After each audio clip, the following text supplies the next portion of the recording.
ನಮಸ್ತೆ. ನಾನು ಬಜ್ಪೆ ನೆಲಿದಡಿ ಗುತ್ತು ನಮ್ಮ ಮನೆ. ಬಜ್ಪೆ ಮಾಜಿ ಉಪಾಧ್ಯಕ್ಷೆ ನಾನು ಪಂಚಾಯತಿನ.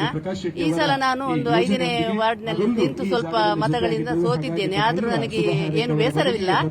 ನಮ್ಮ ಆಶಾ ಪ್ರಕಾಶ್ ಅವರ ಸಹಾಯದಿಂದ ನಾನು ನಮ್ಮ ಮನೆ ಪರಿಸರದ ಜನಗರನ್ನು ತಂದು ಇಲ್ಲಿ ಅವರ ಸಹಾಯವನ್ನು ಪಡೆದು ಅವರಿಗೆ ತೆಗೆದುಕೊಡ್ತಾ ನಾನು ಇದ್ದೇನೆ ವರ್ಷವು. ಇಷ್ಟು ಅಲ್ಲದೆ ನಾನು ಮೂಡುಬಿದ್ರೆ ಮತ್ತು ನಮ್ಮ ಮುಲ್ಕಿ ಪುಂಜ ಅವರದ್ದು ಸಹಾಯ ಹಸ್ತವನ್ನು ನಮ್ಮ ಬೇಕಾದವರಿಗೆ ತಂದು ತಲುಪಿಸ್ತೇನೆ.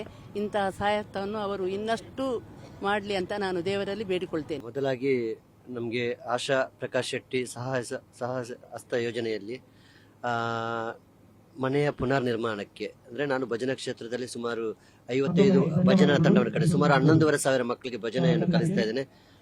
ನಮಗೆ ನವನೀತ್ ಶೆಟ್ಟಿ ನಮ್ಮ ಕುಡ್ಲದ ಮಾಧ್ಯಮದವರ ಒಂದು ಮುಖಾಂತರವಾಗಿ ನನಗೊಂದು ಅವಕಾಶ ಸಿಕ್ಕಿದೆ. ಅಷ್ಟು ಇಷ್ಟ ಅಂತಲ್ಲ, ಯಾಕಂತ ಹೇಳಿದ್ರೆ ಅವರ ಒಂದು ಒಳ್ಳೆ ಮನಸ್ಸಿಗೆ, ಪ್ರಕಾಶ್ ಶೆಟ್ಟಿ ಅವರ ಈ ಮನಸ್ಸಿಗೆ ನಿಜವಾಗಿಯೂ ನಾವು ತಲೆ ಬಾಗಲೇಬೇಕು. ಕೇವಲ ಭಜನಾ ಕ್ಷೇತ್ರದಲ್ಲಿ ಅದೆಷ್ಟೋ ವ್ಯಕ್ತಿಗಳಿಗೆ ಇವತ್ತು ಸಹಾಯಸ್ತ ಮಾಡ್ತಿದ್ದಾರೆ.